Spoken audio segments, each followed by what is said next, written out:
ఆమేన్.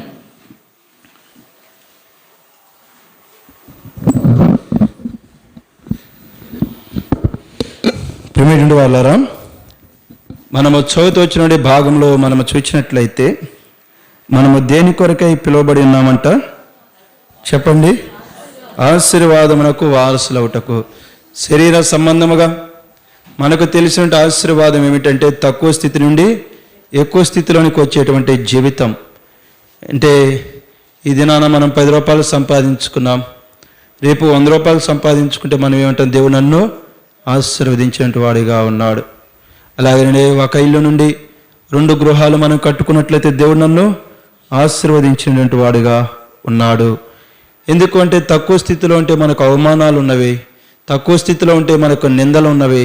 కానీ ఎక్కువ స్థితిలో మనం ఉంటే మనకు ఘనత గౌరవంతో కూడుకునేటువంటి జీవితము ఉంటుంది.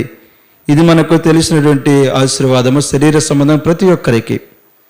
అయితే దేవుడిచ్చినటువంటి ఆశీర్వాదం ఏమిటంటే మన జీవితంలో ప్రేమిటి వాళ్ళ నెమ్మది, ప్రశాంతతతో కూడుకునే జీవితాన్ని ఆయన మనకు ఇవ్వాలని ఇష్టపడేవాడిగా ఉంటూ ఉన్నాడు. నెమ్మది ప్రశాంతతను ఆయన మనకు ఇవ్వాలి అంటే మన భారాన్ని ఏం చేసుకునే వారముగా ఉండాలి? మనము ఇడిచిపెట్టుకునే వారముగా ఉండాలా. ఏమిటి ఆ భారం అంటే? పాప భారము. మన పాపాన్ని మనం విడిచిపెట్టుకున్నట్లయితే ప్రభు మనకు నెమ్మదినిస్తాడు, విశ్రాంతిని ఇచ్చేవాడుగా ఉంటాడు. ప్రతి ఒక్కరము కోరుకునేటువంటి ఆశీర్వాదాలు ఈ 2 రకాలుగా. ఇక నూతన సంవత్సరంలో కూడా దేవుని యొక్క ఉద్దేశము, దేవుని యొక్క తలంపు మన ఎడల ఏమిటంటే ఈ భూలోకపరముగా ఈ ప్రతి ఒక్క ఆ ఇరుకు ఇబ్బంది నుండి మనము సమృద్ధికరమైన జీవితాన్ని అనుభవించాలనేది ఆయన యొక్క ఉద్దేశం. అలాగనే గత సంవత్సరం అంతా మనం పడిపోతూ వచ్చినండి ఆ యొక్క పాపాల నుండి మనం బయటకు వచ్చి ఈ నూతన సంవత్సరంలోనైనా మనం నీతితో సాగిపోతూ హృదయంలో ప్రేమిటి వల్లరా విశ్రాంతికరమైన జీవితాన్ని, నెమ్మదికరమైన జీవితాన్ని అనుభవించాలనేది దేవుని యొక్క ఉద్దేశము, దేవుని యొక్క సంకల్పం. అయితే మనము జ్ఞాపకం చేసుకున్నటువంటి సత్యం ఏమిటంటే చేసుకోవాల్సింది, మనము ఆశీర్వాదమునకు పిలువబడి ఉన్నాం. ఆ ఆశీర్వాదమునకు పిలువబడిన మనము ఆశీర్వాదాన్ని పొందుకోవాలంటే మనం ఏమి చేసేవారముగా అంటే అశ్రద్ధ చేసేవారముగా ఉండకూడదు. అది మనం చదువుతూ వచ్చినటువంటి 2వ దినవృత్తాంతముల గ్రంథము 29వ అధ్యాయము 11వ వచనములో మనం చూసినట్లయితే, నా కుమారులారా తనకు పరిచారకులయుండి ధూపము వేయుచుటకును తన సన్నిధిని నిలుచుటకును తనకు పరిచర్య చేయుటకును యెహోవా మిమ్మల్ని ఏర్పరచుకున్నాను కనుక మీరు అశ్రద్ధ చేయకూడదు. మనం అశ్రద్ధ చేయకూడదు. అశ్రద్ధ చేస్తే ఏమవుతుంది అని మనము ఇర్మియా గ్రంథము 48వ అధ్యాయము 10వ వచనములో మనం చూస్తే, ఇర్మియా గ్రంథము 48వ అధ్యాయము 10వ వచనములో మనం చూసినట్లయితే ఏమి అవుతుంది మనం అశ్రద్ధ చేస్తే అని చూస్తే, 48వ అధ్యాయం ఇర్మియా గ్రంథము 10వ వచనం, యెహోవా కార్యమును అశ్రద్ధ చేయవాడు శాపగ్రస్తుడగును. ఇక్కడ మనం చాలా జాగ్రత్తగా చూసినట్లయితే అశ్రద్ధ చేసినటువంటి వారు ఏమవుతామంట? శాపగ్రస్తులమవుతాం. ఇప్పుడు ప్రభువు నిన్ను నన్ను ఆశీర్వాదమునకు పిలుచుకొని ఉన్నాడు. ఆ ఆశీర్వాదం పొందుకోవాలంటే మొట్టమొదటిగా మనలను ఆయన తన రాజ్యమునకును మహిమకును పిలిచాడు. కాబట్టి దానికి తగినట్లుగా మనము జీవించవలసిన వారముగా ఉన్నాం. రెండవది ఇక్కడ మనం చూస్తే మనం ఆయనకు పరిచారకులముగా ఉండేదాని కొరకై ఆయన మనల్ని ఏర్పరచుకున్నాడు. మొట్టమొదటిది తన రాజ్యమును నీతిని మనము వెంటాడేటువంటి విషయంలో అశ్రద్ధ కలిగి ఉండకూడదు. అశ్రద్ధను కలిగి ఉంటే మనం ఏమవుతాం? శాపగ్రస్తులం అవుతాం. రెండవది ఆయన మనల్ని ఎందుకు ఏర్పాటు చేసుకున్నాడంటే ఆశీర్వాదమునకు పిలిచాడు. ఆ ఆశీర్వాదం పొందుకోవాలి అంటే మనం ఆయనకు పరిచారకులుగా ఉండు నిమిత్తం ఆయన మనను పిలిచినటువంటి వాడిగా ఉన్నాడు. ఈ పరిచారకులుగా ఉండేటువంటి విషయంలో మనం శ్రద్ధతో ముందుకెళ్ళాలా. శ్రద్ధతో ముందుకెళితేనే మనకు సంతోషం, ఆనందం. లేకపోతే జ్ఞాపకం చేసుకోండి, మనకు ఏముంటుంది? శాపము ఉంటుంది. ఇంతకు పరిచారకుడు అంటే పనివాడు అని మనం జ్ఞాపకం చేసుకుందాం. పనివారికి ఎవరుంటారు చెప్పండి? పనివారిగా సామాన్యంగా లోకంలో ఎవరుంటారు? పేదవారే ఉంటారు. అంటే ఎన్నో అక్కర్లతో ఇరుకులతో జీవిస్తున్నటువంటి వారే పని చేయటానికి పనివారిగా ఉండటానికి ఇష్టపడేవారిగా ఉంటారు. నీ నా జీవిత సత్యాన్ని జ్ఞాపకం చేసుకుందా? ప్రభు నిన్ను నన్ను ఎందుకు పిలిచాడు? పరిచారకులుగా ఉండటానికి పిలిచాడు, పనివారిగా ఉండటానికి పిలిచాడు. అంటే నీ నా జీవితంలో ఆనందము కొరకై, సంతోషము కొరకై, అభివృద్ధి కొరకైనటువంటి అనేక లోటుపాట్లు మన జీవితంలో ఉన్నవి. ఇప్పుడు ఆయన మనకు ఆనందాన్ని ఇవ్వటానికి, మన సంతోషాన్ని ఇవ్వటానికి, మనకు ఆయన సమృద్ధిని ఇవ్వటానికి ఆయన యజమానుడు. నీకు నాకు సంతోషకరమైన జీవితం కొరకై, ఆనందకరమైన జీవితం కొరకై ప్రయాసపడటానికి ఏ శక్తి లేదు. దాని మనం ఒకవేళ పని చేసినప్పటికీ దాన్ని మనం పొందుకోలేమైన సత్యాన్ని మనము జ్ఞాపకం చేసుకోవాలా. ఇప్పుడు ఆయన మనలను పనివారిగా పిలుచుకున్నాడు. ఎందుకంటే మనం సంతోషముగా ఆనందముగా ఉండాలా. మనం సంతోషం ఆనందంగా ఉండాలంటే మనం ఆయనకి పని చేయాలా. పని చేస్తే మనకేమిస్తాడు? ఆయన జీతము ఇచ్చేవాడిగా ఉంటాడు. అది శరీర సంబంధమైన జీవితము తక్కువ స్థితి నుండి ఎక్కువ స్థితిలోనికి రావటము. రెండవది మనం జ్ఞాపకం చేసుకున్నట్లయితే ఈ ఆత్మ సంబంధమైనటువంటి ఆశీర్వాదము, జీతము, ప్రియమైన వాళ్ళారా, నెమ్మదితో కూడుకున్నటువంటి జీవితము అనేటువంటిది మనం జ్ఞాపకం చేసుకుందాం.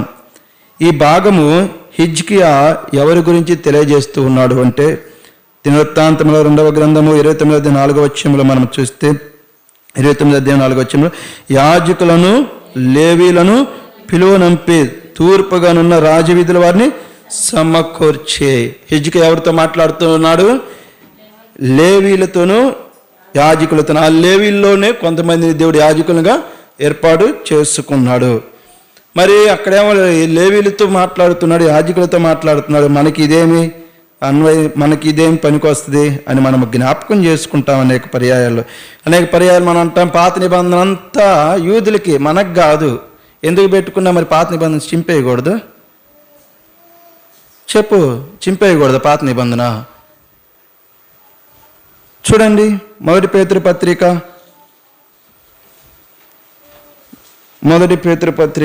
2వ అధ్యాయంలో మనం చూస్తే 9వ వచనం. అయితే మీరు చీకటిలో నుండి ఆశ్చర్యకరమైన తన వెలుగులోనికి మిమ్మల్ని పిలిచిన వాని గుణాతిశయములను ప్రచురము చేయ నిమిత్తము ఏర్పరచబడిన వంశమును, రాజులనే యాజక సమూహమును, పరిశుద్ధ జనమును, దేవుని సొత్తైన ప్రజలనై ఉన్నారు. పాత నిబంధన మనం చెప్పుకుంటా ఎవరికి? ఇశ్రాయేలుకి. ఇశ్రాయేలు ఎవరు? చెప్పండి, ఇశ్రాయేలు ఎవరు? దేవుని సొత్తైన ప్రజలు. నీకు నాకు కూడా ప్రభు ఎందుకు వినిపిస్తున్నాడంటే ఈ మాటలు, నిన్ను నన్ను కూడా ఆయన తన సొత్తైనటువంటి ప్రజలుగా చేసుకున్నాడు. అంత మాత్రమే కాదు, రాజులని యాజక సమూహంగా కూడా ఆయన మనను ఏర్పాటు చేసుకునే వాడు ఉన్నాడు. ఈ సత్యాన్ని ఎరుగుండి ఇప్పటికైనా.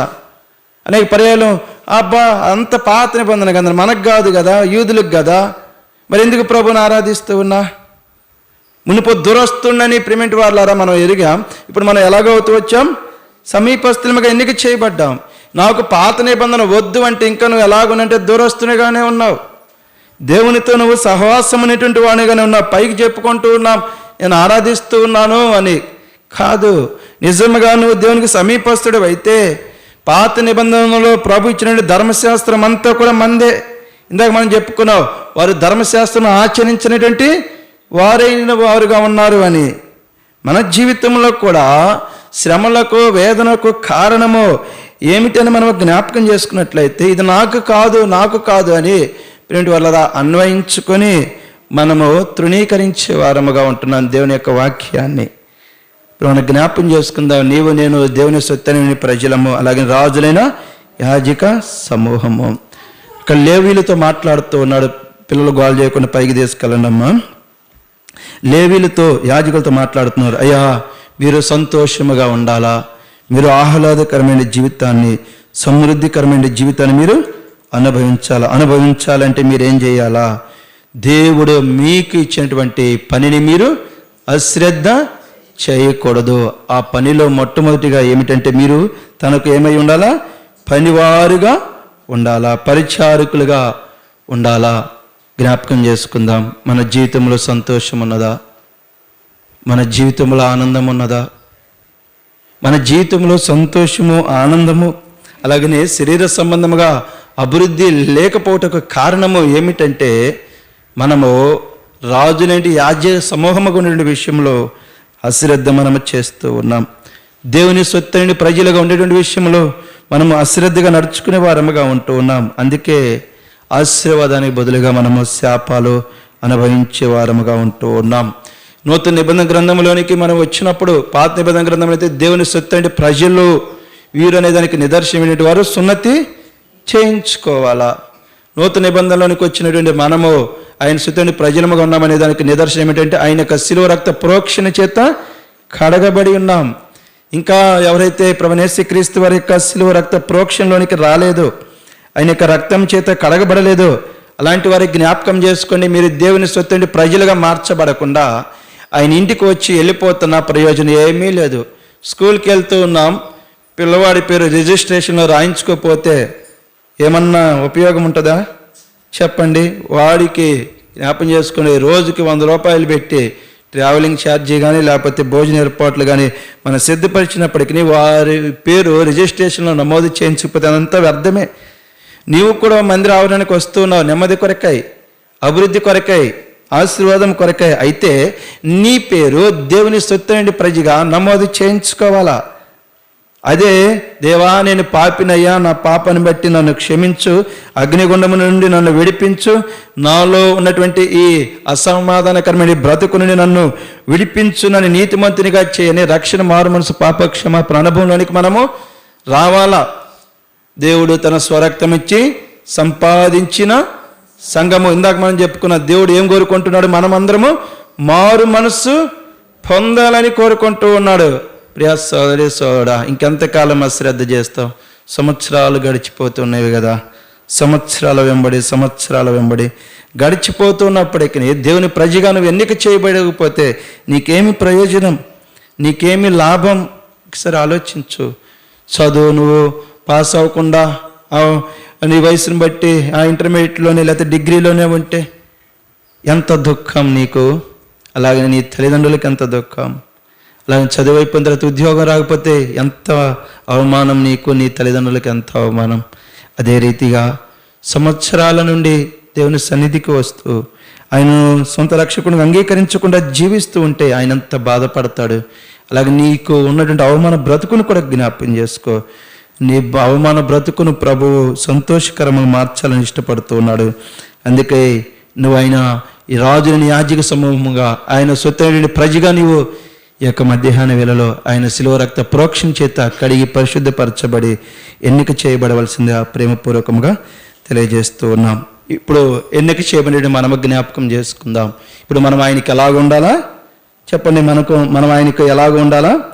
పనివారముగా ఉండాలా. పనివారముగా మనము ఆయనకు ఉండాలి అంటే ప్రిమిట్ వాళ్ళరా మనము జ్ఞాపకము చేసుకోవాల్సిన ఏంటి?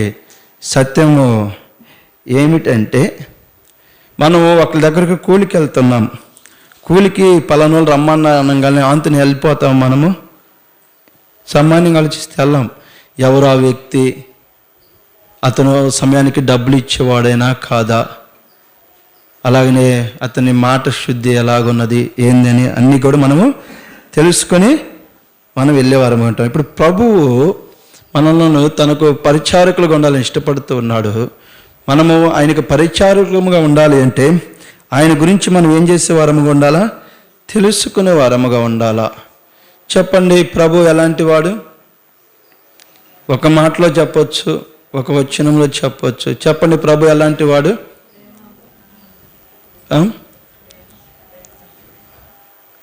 దానికంటే ఇంకా ప్రాముఖ్యమైందక్క ఆయన నైజం. ఇంకా ఆయన ఏం చెప్పుకున్నాడు? దేవదూతలు ఆయనను ఏమైనా ఆరాధించారు? యెషయా గ్రంథం 6వ అధ్యాయం 3వ వచనంలో పరిశుద్ధుడు. అదే మనం చూస్తే హెబ్రీయులకు రాసిన పత్రిక 7వ అధ్యాయం 26వ వచనం నమ్మదగిన వాడు, ప్రేమమూర్తి, కాదను చెప్పజాలము. అది కూడా ఆయన నైజాన్ని జ్ఞాపం చేస్తుంది. అయితే దేవుడు అనేదానికి మొట్టమొదటి నైజము ఏమిటని అక్కడ మనం చూస్తే పవిత్రుడును, నిర్దోషియు, నిష్కల్మషుడును, పాపులలో చేరక ప్రత్యేకముగా ఉన్నవాడును. చలక ఇక్కడ మనం జ్ఞాపకం చేసుకున్నట్లయితే మన దేవుని యొక్క నైజం అని ఎరిగామా? మనం ఆయన నైజం ఎరగకుండా, ఆయన జీవితం విధానం ఎరగకుండా మనం ఏ రీతిగా ఆయనకు పనివారముగా మనం ఉండగలం? లోకంలోనే జ్ఞాపకం చేసుకుందాం. ఒక వ్యక్తి దగ్గరికి మనం కూలికి వెళ్ళాలి అంటే అన్నీ తెలుసుకొని మనము వెళతాం. తెలుసుకోకుండా మనము వెళ్ళం. ప్రభుని గురించి మనము ఎరిగామా? ఒకసారి ఆలోచించండి ప్రియమైన వారలారా. రెండవది, యజమానుని గురించి ఎరిగిన తర్వాత మనం ఏం చేసేవారము అంటే ఆయనలాగా మనము ఉండాలా. మరి మన జీవితము ఇప్పుడు చదువుతూ వచ్చినటువంటి హెబ్రీయులకు రాసిన పత్రిక 2వ అధ్యాయం 7వ అధ్యాయం 26 వచ్చిన ప్రకారము పవిత్రముగా ఉన్నదా, నిర్దోషముగా ఉన్నదా, నిష్కల్మషముగా ఉన్నదా, పాపులలో చేరక ప్రత్యేకముగా ఉన్నటువంటి జీవితం మనలో ఉన్నదా? ఒకసారి జ్ఞాపకం చేసుకోండి. ఇప్పుడు మన పిల్లని స్కూల్లో జాయిన్ చేపిస్తాం. జాయిన్ చేయించేటప్పుడు ఏం చేస్తాం? మనం ఆ స్కూలు ఎలాంటిది అని మనం తెలుసుకుంటాం. తెలుసుకున్న తర్వాత ఆ స్కూలు ఎలాంటిదో అలాంటి అనుభవంలోనికి మన పిల్లోడు రావాలని ఇష్టపడతామా లేదా? మరి మనం ప్రభువుకి పరిచారకులముగా ఉండాలి అని, పరివారముగా ఉండాలని ఇష్టపడినప్పుడు, ఎందుకంటే మనకి స్వతహాగా మన జీవితానికి అవసరమైంది ఏది కూడా మనం సంపాదించుకోలేం. దేవుడు మనకి ఇస్తేనే మనం సంపాదించుకోగలం. దేవుడు మనకి ఇస్తేనే మనం కూడబెట్టుకోగలం. మనం ఏది కూడా సంపాదించుకోలేం, ఏది కూడా కూడబెట్టుకోలేం. రెండవది జ్ఞాపకం చేసుకుందాం, యజమానుడు ఎలాంటి వాడు మనం తెలుసుకోవాలా. రెండవది, యజమానుడు ఉన్నటువంటి విధానములో మన జీవితము ఉండాలా. అందుకే ఆయన అంటాడు, ఏమంటాడు చెప్పండి, చెప్పాలి. ఆయన ఏమంటాడు? నేను పరిశుద్ధుడనై ఉన్నాను గనుక మీరును పరిశుద్ధులైండుడి. ఉన్నదా మన జీవితం పరిశుద్ధముగా? ఒకసారి జ్ఞాపకం చేసుకుందాం.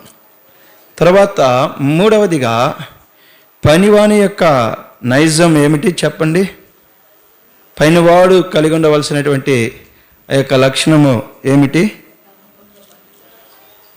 దానికంటే ముందాక నమ్మకంగా పని చేయాలా?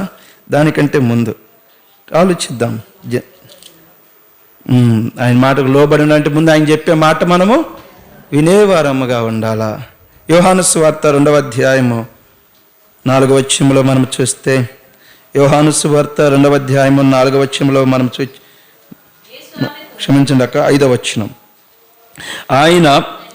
ఆయన తల్లి పరిచారికులను చూచి, ఆయన మీతో చెప్పునది చేయుడి అనేను అన్న దానికి ముందు మన జ్ఞాపకం, ఆయన చెప్పేది ఏం చేయాలా? వినేవారుగా ఉండాలా. ఇప్పుడు మన ప్రభువు నేను పరిశుద్ధునే ఉన్నాను గనక మీరును పరిశుద్ధులయుండుడి అని చెబుతూ ఉన్నాడు. అది మనం చేస్తూ ఉన్నామా?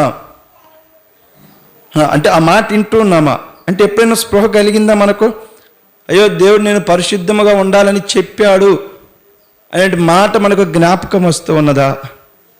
ఆ మాట జ్ఞాపకం వస్తూ ఉంటే జ్ఞాపకం చేసుకోండి, ఖచ్చితంగా నువ్వు ప్రభు మాట విన్నటువంటి వాడు. నేను ప్రభు మాట విన్నటువంటి వాడను. ప్రభు మాట వినకుండా నేను పరిశుద్ధముగా ఉండాలి అనేటువంటి ఆ యొక్క తలంపు మనకు రాదు. మన జీవితంలో ఉన్నదా? నేను పరిశుద్ధముగా ఉండాలి అనేటువంటి ఆలోచన మన జీవితంలో ఉన్నదా? రెండవది, ఆ పరిశుద్ధముగా ఉండేదాని కొరకై మనము తాపత్రయపడే వారముగా ఉంటూ ఉన్నామా? ఒకసారి మనము జ్ఞాపకం చేసుకుందాం. మనలను ప్రభు దేనికి పిలిచాడు అంటే పరిచారకులుగా ఉండటానికి. ఆయన యొక్క నైజాన్ని తెలుసుకోవాలా మనం. రెండోది, ఆయన నైజాన్ని తెలుసుకొని ఆయన వల్లే మనం మార్చబడాలా. తర్వాత మూడోది మనం జ్ఞాపకం చేసుకున్నట్లయితే ఆయన చెప్పింది మనం వినాలా, విని దాని ప్రకారం మనము జీవించే వారముగా ఉండాలా. ఇప్పుడు ప్రభు మనకేం చెబుతూ ఉన్నాడు?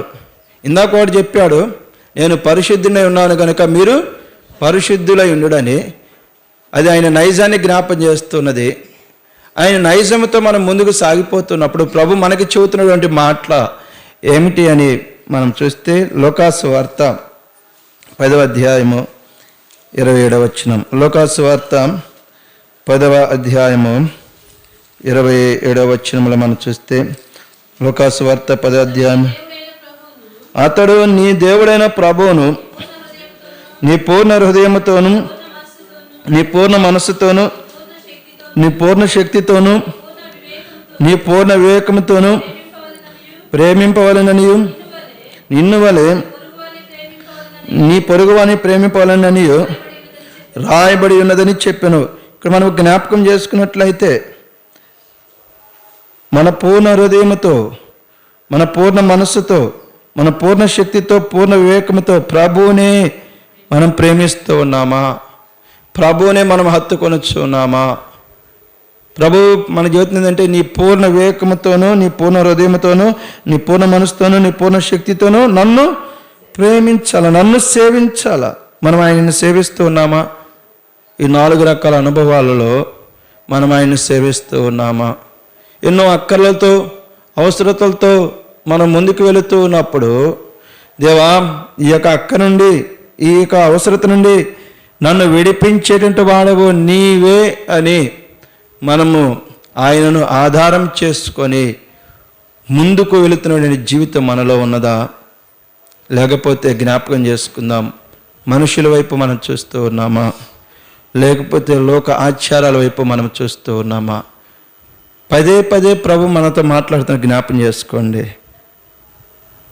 సామెతల గ్రంథంలో ఒక మాట రాయబడుతూ వచ్చింది. ఆ మాటను మనము చూసినట్లయితే 29వ అధ్యాయం 1వ వచనం, 29వ అధ్యాయం 1వ వచనం, ఎన్నిసార్లు గద్దించినను లోబడిన వాడు చాలక. మనం జ్ఞాపకం చేసుకున్నట్లయితే ఎవరు నాశనం అయిపోతారంట? చెప్పండి, ఎవరు నష్టపోతారు? లోబడిన వారు. ఎలాగో లోబడిన వారు? ఎన్నిసార్లు గద్దించినను. మీరు అనుకోవచ్చు, పదే పదే మా చదువుతున్నావు అని. పదే పదే ఎందుకు చదువుతున్నాము అంటే, నువ్వు నాశనం అయిపోకూడదని, నువ్వు నష్టపోకూడదని, నువ్వు అవమానాలు పాలవకూడదని. ఎందుకు? ఆశీర్వాదములకు అవసరమైన పరిశుద్ధత, ఆశీర్వాదములకు అవసరమైన పరిచారకుని యొక్క జీవితం మనలో లేదు. ఇప్పటికైనా ఆశీర్వాదములకు అవసరమైన పరిశుద్ధ జీవితంలోనికి రా. నీ ప్రభు వలె నీవు జీవించు. అలాగనే నీ ప్రభు చెప్పినటువంటి మాట విని దాని ప్రకారముగా నడుచుకో. అప్పుడు నీకు ఆశీర్వాదం వస్తుందని ప్రభు పదే పదే గద్దిస్తూ ఉన్నాడు. తాగుబోతు భర్త ఉన్నాడు, లేకపోతే తాగుబోతు కొడుకున్నాడు, లేకపోతే మాట వినేటువంటి భార్య ఉన్నది, మాట వినేటువంటి కూతురు ఉన్నది.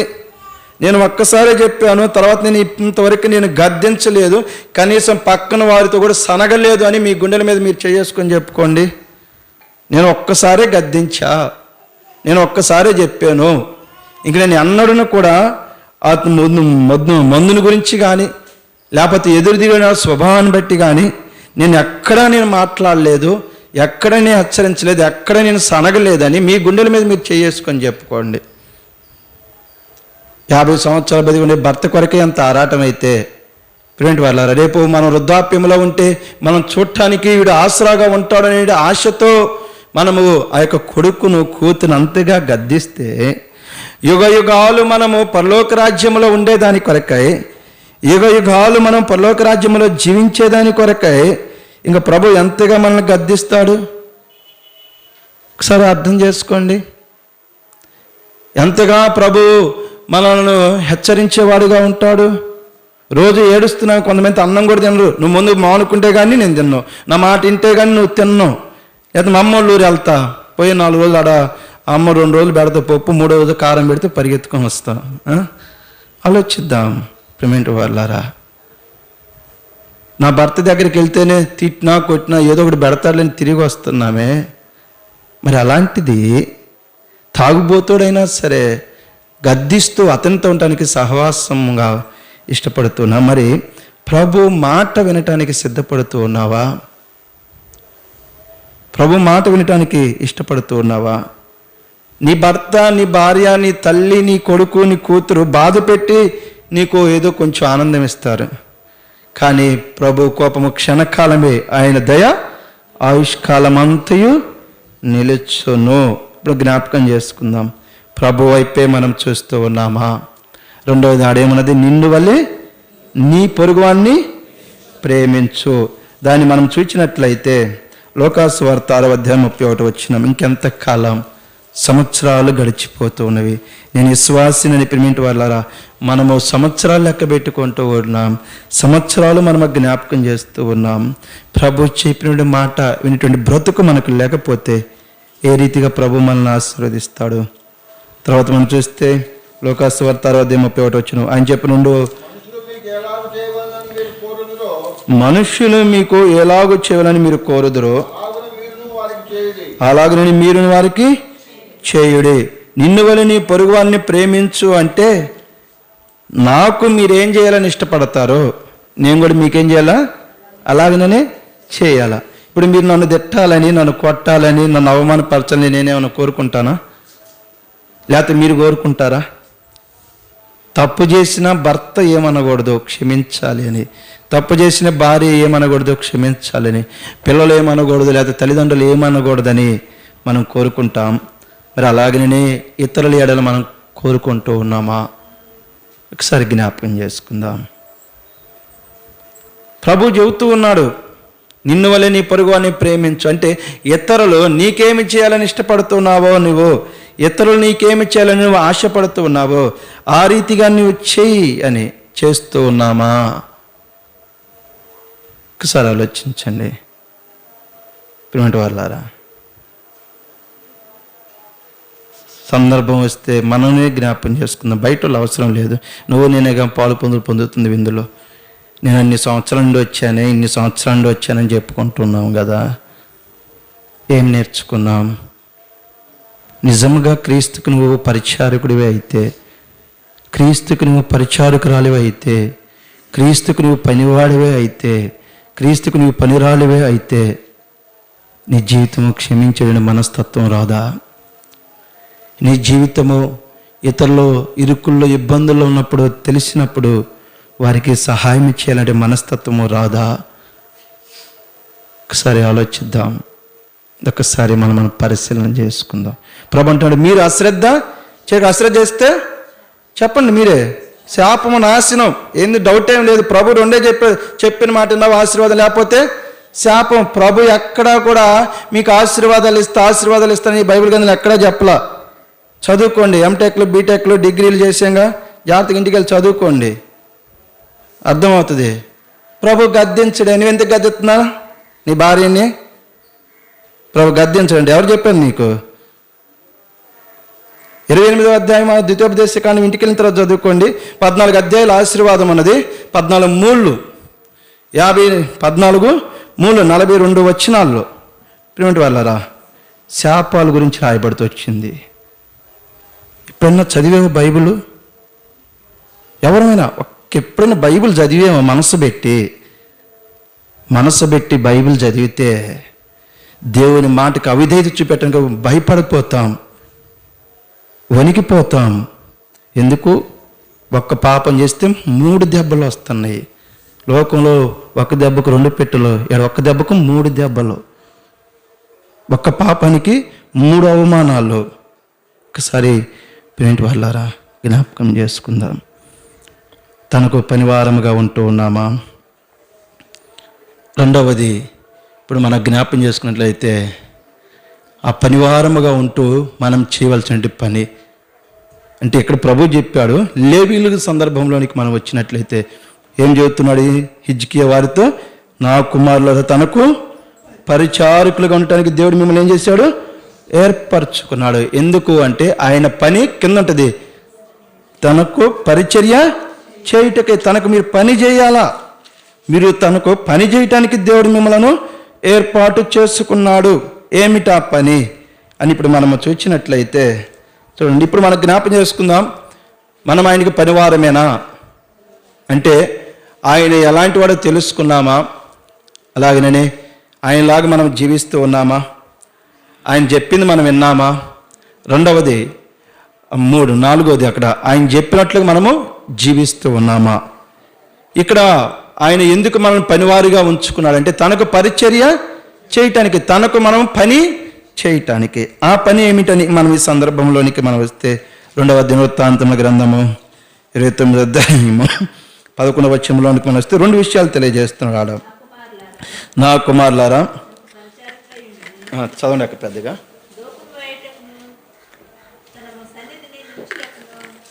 చాలా ఇక్కడ మనం చూస్తే తనకు ధూపము వేయించుటకును తన సన్నిధిని నిలుచుటకును. ఇక్కడ మనము జ్ఞాపకం చేసుకుందాం. ధూపము దేని జ్ఞాపకం చేస్తున్నదని మనం చూస్తే ప్రకటన గ్రంథము 8వ అధ్యాయము 4వ వచనం. ప్రకటన గ్రంథము 8వ అధ్యాయము 4వ వచనం. ప్రకటన గ్రంథము 8వ అధ్యాయము 4వ వచనం.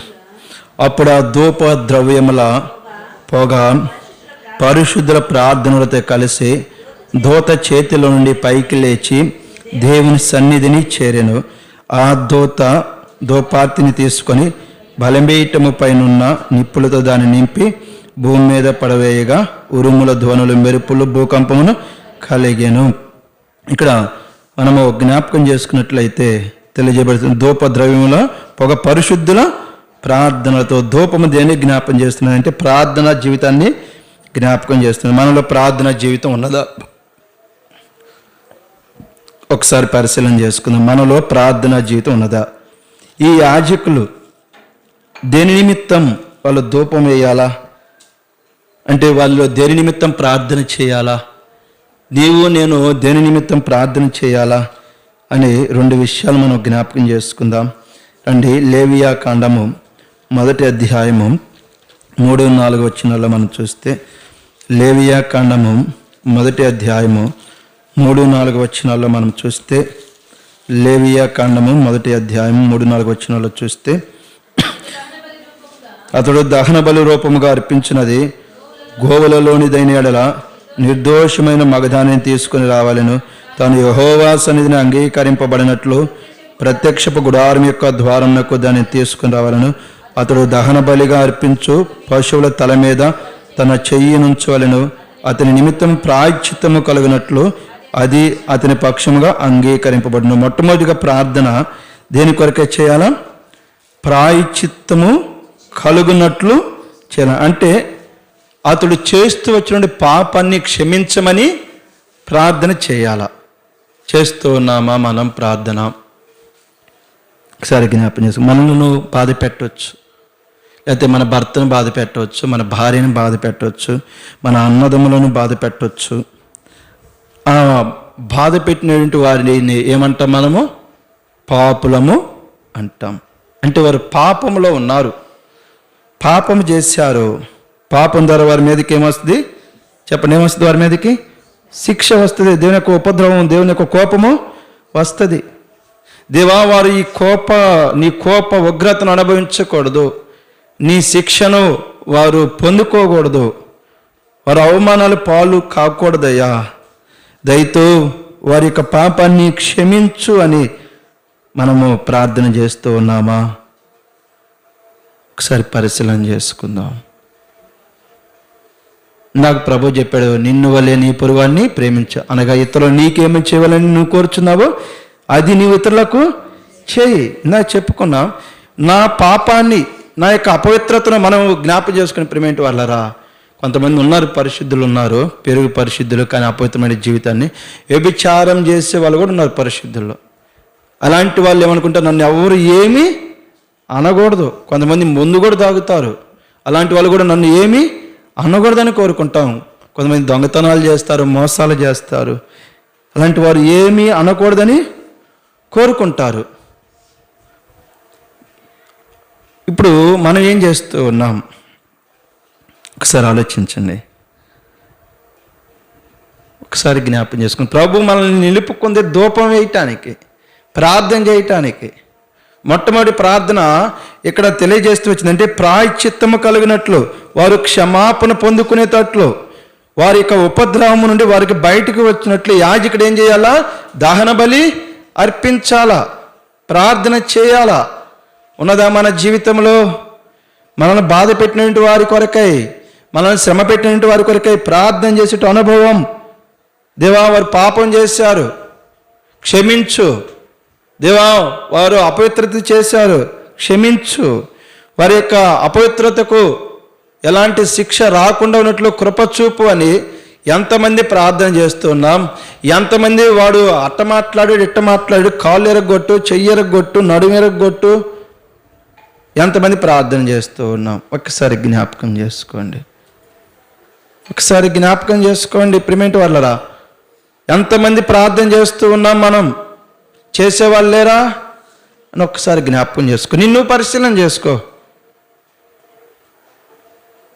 అనేక ఉదాహరణలు ఉన్నవి. ట్రస్ట్ సొసైటీ గొడవలప్పుడు పేరు చెప్పలే కానీ ప్రిమెంట్ వాళ్ళరా, వాళ్ళు చేసే ప్రార్థనలు ఏంటంటే వాడి కాళ్ళు ఎరగొట్టు, వాడిని చెయ్యి ఎరగొట్టు అని చేస్తూ వచ్చారు ప్రార్థనలో. మన సహవాసంలో ట్రస్ట్ సొసైటీ గొడవలు ఆ యొక్క ప్రారంభంలోనూ లేదా తర్వాతను ప్రార్థనలు చేశారు.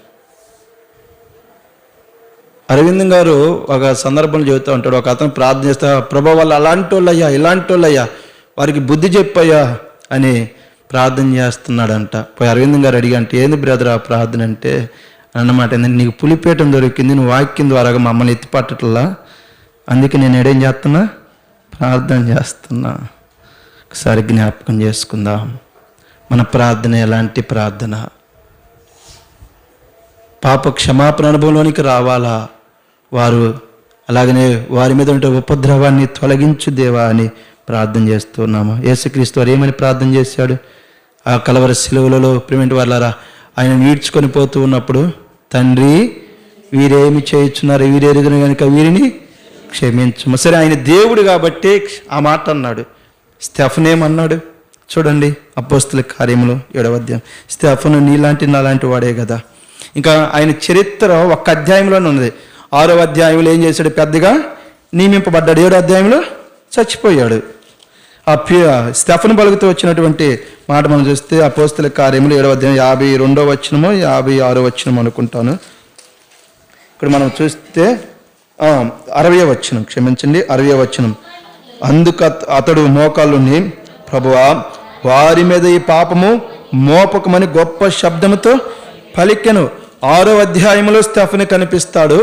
7వ అధ్యాయంలో స్టెఫను చరిత్ర ముగింపబడుతూ ఉన్నది. ఎంత ఆత్మీయ అనుభవం! మన గురించి చెప్పుకుంటూ అధ్యాయాలు పేజీలు సంవత్సరాలు చెప్పుకుంటూ ఉన్నాం. ఎంతమంది క్షమాపణ కొరకై ప్రార్థన చేసిన అనుభవం మన జీవితంలో. ఎంతమంది కొరకై మోకాళ్ళుని ఏడుస్తూ ప్రార్థన చేశాం. బిడ్డ కొరకై ప్రార్థన చేసాం, భర్త కొరకై ప్రార్థన చేసాం, అన్న కొరకై, చెల్లి కొరకై, అక్క కొరకై ప్రార్థన చేశాం. అప్పుల నుండి విడిపించు, ఇల్లు కట్టుకోవడానికి సహాయపడని. దేవుడు ఏమన్నాడు? దేవుడు పాపుల మనవి ఆలకింపుడు. నీ శత్రువును దేవుని యొక్క ఉపద్రవం నుండి, దేవుని యొక్క కోపము నుండి మళ్లించమని నువ్వు ప్రార్థన చేయకుండా, నువ్వు ఎలాగూ పవిత్రుడివి, నువ్వు ఎలాగూ పవిత్రురాలివి, లేకపోతే నేనైనా ఎలాగూ పవిత్రుడిని బాధ పెట్టినట్టు ప్రభు ఏం చెప్పాడు? మిమ్మల్ని బాధ పెట్టినట్టు వారిని, మిమ్మల్ని హింసించినట్టు వారి కొరకై ప్రార్థన చేయండి ప్రభు చెప్పాడు కదా. ఒకసారి ఆలోచిద్దాం. ఎందుకు మనకు గత సంవత్సరం అంత ఆశీర్వాదం లేదు? మన హృదయంలో ఎందుకు నెమ్మది లేదు? మన జీవితంలో ఎందుకు ఆహ్లాదకరమైన స్థితి లేదు? అంటే నాశనం అయిపోవాలా, నష్టపోవాలా, ఎరగాల ఏ ఒకటి. ఇది మనం చేసిన ప్రార్థన. అందుకే మనకే ఇరిగినాయి, అందుకే మనకే వాసిని, అందుకే మనకే వాతలు అగపడినాయి. మన జీవితాలు ఎన్నో అవమానాలు బయటపడినాయి. మన యొక్క కుటుంబంగా, వ్యక్తిగతంగా మన జీవితాలు ఎంతమంది మనల్ని అవహేళన చేశారు. ఎందుకు అవహేళన చేస్తారయ్యా మనుషులు అంటే? ఇతరులు అవహేళన అవ్వాలా? మనం ఎందుకు పరిశుద్ధులం అన్నట్లు, మనం ఎవరిని బాధ పెట్టినట్టు, మనం ఎవరిని ప్రేమ వాళ్ళ వేదనకు గురి చేయనట్లు. ఒకసారి జ్ఞాపం చేసుకుంది. ఎలాంటి ప్రార్థన మన ప్రార్థన? లేవిలి దేని కొరకే ప్రార్థన చేశారంటే ప్రాయశ్చిత్తము కలిగినట్లు ప్రార్థన చేశారు. ఉన్నదా మనలో ప్రార్థన? ఈ ప్రార్థన అనుభవం రాకుండా నువ్వు 100 సంవత్సరాలు 200 సంవత్సరాలు బతికి మందిలో కూర్చున్నా ప్రేమిటి వాళ్ళారా, నువ్వేమీ పొందుకోలేవు. నేను కూడా ఏమీ పొందుకోలేను. అది జ్ఞాపం చేసుకో. ఎవడైనా దేవుని ప్రేమించుచున్నానని తన సహోదరుని ద్వేషించే వాడు పాపి. వాళ్ళని దేవుని ప్రేమ లేదు. దేవుడంటే నాకు అంత ప్రేమ, అందుకే 10 గంటలకు వచ్చి కూర్చున్నా. ప్రయోజనం లేదు. ప్రేమిటి వాళ్ళారా, జ్ఞాపకం చేసుకో. వాక్యం చెబుతుంది, జ్ఞాపకం చేసుకోండి. మీరు బాధపడండి, ఏదైనా చేసుకోండి, నాకు సంబంధం లేదు. వచ్చిన పని నా పని నేను చేసుకోవాలా. ఇంటే బాగుపడతారు, లేకపోతే లేదు, లేకపోతే నేను నష్టపోతా. నేను అశ్రద్ధ చేస్తున్నట్టు వాడిని కనుక ఒకసారి జ్ఞాపకం చేసుకుని ప్రార్థన ఎలాగ చేస్తూ ఉన్నాం. తర్వాత మనం జ్ఞాపకం చేసుకున్నట్లయితే మన ప్రార్థన దేని కొరకై ఉండాలా? నిర్గమకాండం 17వ అధ్యాయము 3-4 వచనాలు మనం చూస్తే, నిర్గమకాండం 17వ అధ్యాయము 3-4 వచనాల్లో మనము చూసినట్లయితే 17వ అధ్యాయం 3-4 వచనాలు, అక్కడ ప్రజలు నీళ్లు లేక దప్పికొని మోషే మీద సనుగుచు, ఇదెందుకు? మమ్మను మా పిల్లలను మా పశువులను దప్పు చేత చంపుటకు ఐగుప్తు నుండి ఇక్కడికి తీసుకుని వచ్చి నేను. అప్పుడు మోషే యెహోవాకు మొరపెట్టుచు, ఈ ప్రజలను నేనేమి చేయదును? కొంతసేపటికి నేను రాళ్ళతో కొట్టి చంపుదరను.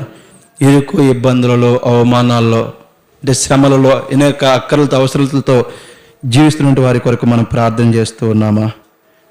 100 మంది చెబుతారు, మనకు కొన్ని పర్యాలు అందరూ గుర్తుంటారని ప్రివెంట్ వాళ్ళ మనం చెప్పడానికి లేదు. అక్కడ అలాగే ఎవరన్నా చెప్పారంటే వాళ్ళు అబద్ధికులు, మరి నిజమైన వారు, వాళ్ళని పరీక్షించుకోవాలా. ఒకసారి జ్ఞాపకం చేసుకుని, సరే మనకు జ్ఞాపకం వచ్చినంత వరకైనా సరే, అనేక మంది ఇరుకుల్లో ఇబ్బందుల్లో ఉంటారు. వారి యొక్క ఇరుకులు, వారి యొక్క శ్రమల నుండి వారు బయటికి రావాలి అని ఎంతమంది మనం ప్రార్థన చేస్తూ ఉన్నాం?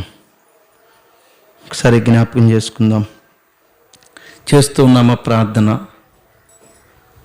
అనేక మంది మనకు చెబుతూ ఉన్నారు, మనకి ఈరోజు గుర్తు లేకపోవచ్చు, రేపు గుర్తు వస్తుంది. ఆ గుర్తు వచ్చినప్పుడు ప్రార్థన చేస్తూ ఉన్నామా? లేకపోతే 2 రోజులకు కూడా గుర్తురాదు, 3వ దినానికైనా మనకు గుర్తు వస్తుంది, ఖచ్చితంగా గుర్తు వస్తుంది. గుర్తు వచ్చినప్పుడైనా మనం ప్రార్థన చేస్తూ ఉన్నామా?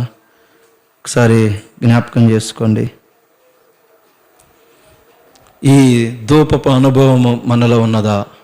మనలో కానీ ఉంటే మనం ఆశీర్వదింపబడతాం. అది లేదు, నిజం ఒప్పుకుందాం, మీరైనా నేనైనా, మనలో లేదు ఆ అనుభవం. అందుకే మనం గత సంవత్సరం అంతా అవమానాలు అనుభవించాం.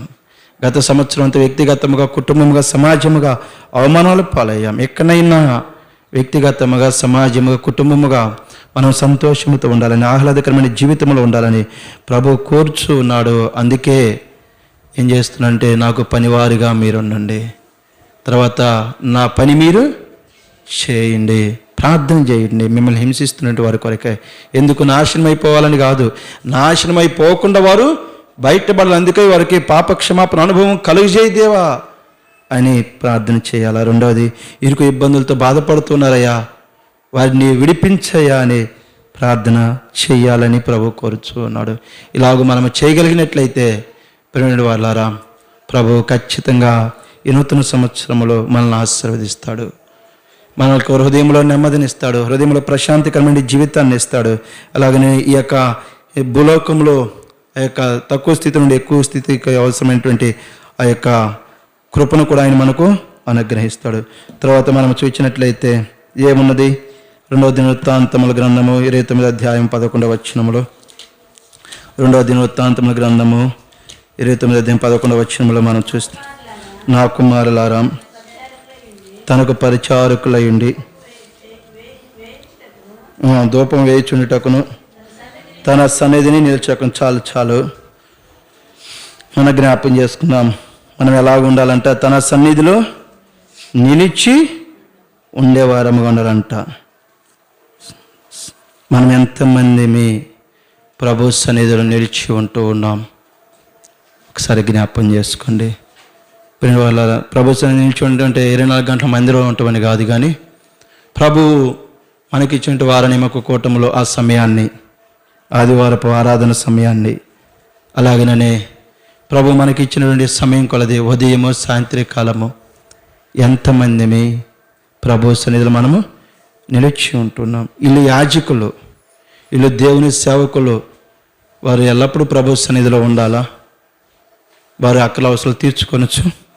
మనం కూడా జ్ఞాపకం చేసుకుని పని చేసుకుంటున్నాం కాదని చెప్పజాలము. ప్రభు సన్నిధిలో నిలిచి ఉండే అనుభవం మనలో ఉంటూ ఉన్నదా? మిగతా సంఘాల విషయమే నాకైతే తెలియదు, కానీ మన సంఘము జ్ఞాపకం చేసుకుందాం, దేవుని సన్నిధిలో నిలిచి ఉంటున్నదా? మన సంఘము దేవుని సన్నిధిలో ఎందుకు నిలిచి ఉండట్లేదంటే ప్రేంటి వాళ్ళారా, పైన ప్రభు మనల్ని ఎందుకు ఏర్పాటు చేసుకున్నాడు? తనకు పరిచారకులుగా ఉండటానికి. మనం ఎందుకు నిలిచి ఉండట్లేదంటే దేవుడు పనివాడుగా లేడు అని. దేవుడు పనివాడుగా లేడని. అర్థం కాలేదేమో? నేను సంఘంలో యజమానుడిగా లేనని నేను రావట్లా. దేవుడు స్పష్టంగా చెప్పాడు, నాకు పరిచారకులుగా ఉండటానికి. మన ఆశ అంతా, మన తలంపు అంతా ఏంటంటే నేను చెప్పింది వినాలా. నువ్వు రక్తం కార్చావా? ఒకసారి జ్ఞాపకం చేసుకుందాం. నువ్వు రక్తం కార్చావా? నేను రక్తం కార్చానా? నేను పదే ఒక మాట చెబుతాను. నేను చెప్పిన మాట వాక్యానుసారమో కాదు మీరు పరిశీలన చేసుకొని, నేను చెప్పానని కాక దేవుడు మీరుతో మాట్లాడితే చేయండి అని చెబుతా పదే. మనం దేవుని సన్నిధిలో ఎందుకు నిలిచి ఉండట్లేదంటే ప్రేమేంటి వాళ్ళారా, మనకు పని వాళ్ళు లేరని. మనం చెప్పిన మాట ఎవరు వినట్లేదని. ఎంత దుర్మార్గంగా ప్రవర్తిస్తున్నాం మనం, ఎంత దుర్మార్గంగా. ఒకసారి ఆలోచించండి. ప్రభు ఇంకెలాగా ఆశీర్వదిస్తాడు మనల్ని? నీ భర్త నీ మాట లేదని, నీ భార్య నీ మాట లేదని ఇల్లు వదిలిపెట్టిపోయావా? ఒకసారి జ్ఞాపం చేసుకో. లేకపోతే నీ తల్లిదండ్రులు నీ మాట లేదని ఇల్లు వదిలిపెట్టిపోయావా? ఊరు వదిలిపెట్టిపోయావా? పొలాలు వదిలిపెట్టిపోయావా? మరి ప్రభు సన్నిధిని ఎందుకు విడిచిపెడుతూ ఉన్నాం? ఒకసారి జ్ఞాపం చేసుకుందాం. సంఘంలో మనము చెప్పింది చెల్లాలి అనే దానికి ప్రేమేంటి వల్ల ఎంతగా మనం ప్రవర్తిస్తున్నామంటే అనేక పర్యాలు. వాళ్ళు వస్తే నేను రాను, నీళ్ళు వస్తే వాళ్ళు ఒక కఠినమైన మాట మాట్లాడతా. నీ భర్త ఎడల అసభ్యంగా ప్రవర్తించారా వాళ్ళు? నీ భార్య ఎడల అసభ్యంగా ప్రవర్తించారా? నీ కుమార్తె ఎడల, నీ కుమారుడిని ఎడల, నీ కోడలి ఎడల, నీ కూతురు ఎడల, నీ అల్లుడు ఎడల అలా అసభ్యంగా ప్రవర్తించారా? ఇలాంటి అసభ్యకరమైన ప్రవర్తన సంఘంలో ఉంటే దూరంగా ఉండాలా. దేని నిమిత్తం సన్నిధికి రావటల్లా? ఒక్కసారి ఆలోచిద్దాం. నాకైనా మీకైనా ఇరువురికి. కొంతమంది సేవకులు అంటే మాకు ఆ సంఘం వద్దన్నా. ఎందుకు? నీ భార్యని ఇబ్బంది పెట్టారు, నిన్ను ఇబ్బంది పెట్టారు, నీ పిల్లల్ని ఇబ్బంది పెట్టారా? రెండు వాళ్ళరా, శీలంగా జ్ఞాపకం చేసుకుందాం. ప్రభు చెప్పాడు, లోకములో మీకు శ్రమ కలుగును, తిడతారు, కొడతారు, అవమానాలు పాలు చేస్తారు. దానికి నేను తట్టుకోలేనంటే నీ భార్య నిన్ను తిట్టింది కదా, నీ భర్త నిన్ను కొట్టాడు కదా, మరి ఊరు వదిలిపెట్టిపోయావా? ఒకసారి ఆలోచిద్దాం. ఇంకా ఎంతగా అంటే కొన్ని పర్యాలు మన సంఘానికి ఎందుకు రామో తెలుసా? మమ్మల్ని గద్దెస్తున్నారు. సేవకుడు పోతే వస్తాం. నీకు కాళ్ళ కింద పనివాడు అనుకున్నావా? సరే జ్ఞాపకం చేసుకుని, సేవకులు మార్చడానికి అసలు నీకేం అధికారం ఉన్నది? ప్రభు పంపించాడు, పాపం చేస్తే తప్పిపోయాడు, తీసేస్తాడు. అది అంటుంది. మార్చండి అంటాం. నీ భార్య ఎడలా, లేకపోతే నీ భర్త ఎడలా, నీ పిల్లలు పాపం చేశారా? సరే ఆలోచించండి, ఎంత దుర్మార్గం ప్రవర్తిస్తూ ఉన్నాం. ఇప్పటికి నష్టపోయాం, ఇప్పటికి అవమానాలు పోయాం, గత సంవత్సరంతో అనుభవించాం. నువ్వు చెప్పినట్టు చేయటానికి మేము వచ్చేది సేవకే. ఇంకా మీ ప్రవర్తన మారట్లా. ప్రేమ వాళ్ళారా, ఎన్ని పర్యాలు చెప్పా మీకు. లెక్కబెట్టి చెబితే చుట్టుపక్కలే దేవుని సేవకుల్ని నాటకం పరిచి చచ్చిన వాళ్ళు కూడా ఉన్నారు. వ్యక్తిగతంగా రండి, పేర్లు చెబుతా. మీకు ఎన్నో చేతులు జోడించి చెప్పా, సేవకు సహకరించండి అని. నువ్వు చెప్పినట్టు అది ఆటాటానికి, బొంగరంలో ఆటాటానికి మేము వచ్చింది. మనం ఎందుకు సంఘానికి రావట్లేదంటే, నేను యజమాని, నా పని జరగాల, నేను చెప్పింది చేయాలా? ప్రియమైనటువంటి సోదరి ఇప్పటికైనా బ్రతుకు మార్చుకోండి. వాక్యం కష్టమంటే మానుకో సంఘాన్ని. ఒకరిని సంఘం నుంచి వెలివేయటానికి నువ్వెవరివి? విశ్వాసులైన ఎవరమైనా, సేవకులనే కాదు విశ్వాసులైనా వాడు వద్దంటానికి ఇడొద్దంటానికి నువ్వెవరివి? ఏమంత ఆశామాష మీకు? చాలామంది హిందూ కుటుంబం నుంచి వచ్చారు. ప్రిమెంట్ వాళ్ళారా, మీ పూజాలు మిమ్మల్ని తిట్టినప్పుడు పూజారిని ఇంటి నుండి గుడి నుండి పంపించారా? చెప్పండి. ఎందుకు వచ్చారు ఆ విగ్రహారాధన జీవితం నుండి? ఆడకి కళ్ళు నెత్తికెక్కినాయా? ఒకసారి అర్థం చేసుకుందాం. కళ్ళు నెత్తికెక్కి ప్రవర్తిస్తున్నామా?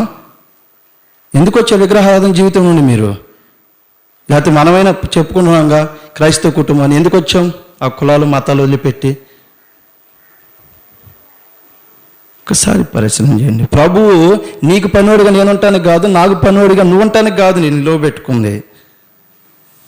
లేకపోతే పక్కన సహోదరునికి పనికత్తిగా పనివాడిగా ఉండటానికి కాదు. ఇక్కడ సమస్య ఏంటంటే నేను నేను నేను నేను దేనికి? నరకానికి వెళ్ళటానికి. ఇప్పటికైనా మానుకుందాం ప్రిమెంట్ వాళ్ళారా. నేను కాదు, ప్రభువు దేవుడు తన స్వరక్తం ఇచ్చి సంపాదించిన సంఘం. ప్రభు చెప్పాడు, ఏమని చెప్పాడు? మేము నిష్ప్రయోజకమైన దాసులము, నేను చేయవలసిందే చేసి ఉన్నా.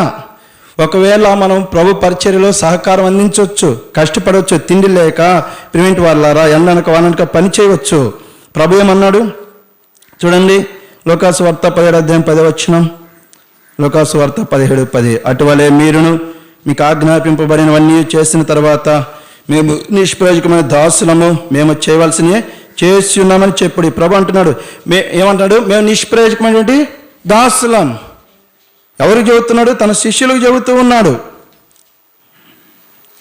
ప్రారంభికులు 12 మంది అపోస్తలికి ఆ మాట చెబితే ఇంక నీ బ్రతికి ఎంత, నా బ్రతికి ఎంత, నీ నీతి ఎంత, నా నీతి ఎంత, నేను చెప్పే మాట జల్లాలని ఇక్కడ నువ్వు నేను తాపత్రయపడటానికి. ప్రభు తన సన్నిధిలో నిలిచి ఉండాలా. వ్యక్తిగతంగా ఎంతమంది 2 పూట్ల ప్రార్థన చేసుకుంటున్నారు? అనారోగ్య బలహీనతలు మనమేం కాదని చెప్పజాలం. అనారోగ్య బలహీనత లేకుండా ఎంతమంది అసూయతోనో, ద్వేషముతోనో, అధికార వాంఛతోనో, అధికార వ్యామోహముతోనో పాపం చేస్తూ ప్రభు సన్నిధిని విడిచిపెట్టాం.